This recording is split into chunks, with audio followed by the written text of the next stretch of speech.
Çıxış 5-ci fəsil. Musa və Harun Fironun sarayında. Musa və Harun gəlib Firona dedilər: İsrailin Allahı Rəbb belə deyir: Xalqımı burax ki, səhrada mənim üçün bayram keçirsinlər. Firon dedi: Rəbb kimdir ki, onun səsinə qulaq asıb İsrail övladlarını buraxım? Rəbbi tanımıram, İsrail övladlarını da buraxmıram. Onlar dedilər: İbranilərin Allahı bizə göründü. Qoy səhrada 3 gün yol gedək və Allahımız Rəbbə qurban gətirək ki, bizə vəba göndərməsin, yaxud da qılıncla məhv eləməsin. Misir padşahı onlara dedi: Hey Musa və Harun, ne üçün xalqı işindən ayırırsınız? Gedin işinizi görün. Sonra Firon dedi: Artıq ölkədə xalqın sayı çoxdur. Siz isə onları işindən ayırıb istirahət verirsiniz. Fironun İsrail xalqına qarşı qəddarlığı.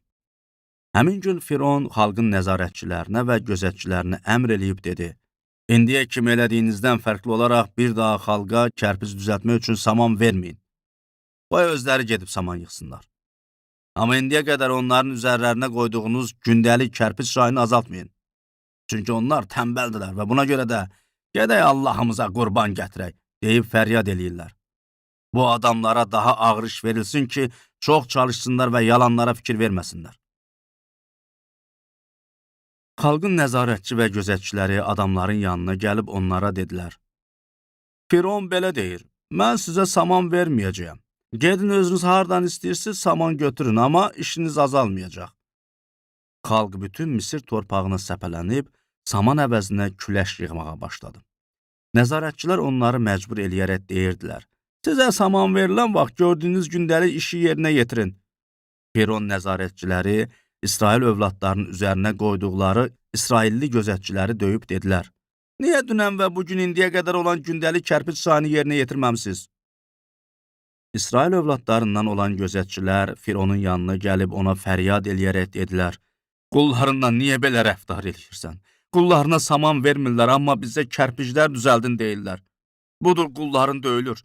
Bu sənin xalqının günahıdır. O isə dedi: Tənbəlsiz, tənbəl. Buna görə də gedək Rəbbə qurban gətirək deyirsiniz. İndi gedin işləyin. Sizə saman verilməyəcək, amma gündəlik kərpic sayını düzəltməlisiniz. İsrailli gözətçilər sizin üçün müəyyən olunmuş gündəlik kərpic sayı azalmayacaq sözlərini eşidəndə pis vəziyyətə düşdüklərini anladılar. İsrailli gözətçilər Fironun yanından çıxanda yolda durub onları gözləyən Musa və Harunla rastlaşıb dedilər: Qoy Rəbb sizin neynədiyinizi görsün və sizi məhkum eləsin. Siz bizi Fironla əyanlarının gözündə iyrənc elədiniz və bizi öldürmək üçün əllərinə qılınc verdiniz. Musa Rəbbə müraciət eləyib dedi: Ey Xudavənd, nə üçün xalqı belə bəlaya saldın? Məni niyə göndərdin? Sənin adınla Fironla danışmaq üçün gələndən bəri o bu xalqı bəlaya salır. Sənsə onları heç azad eləmirsən.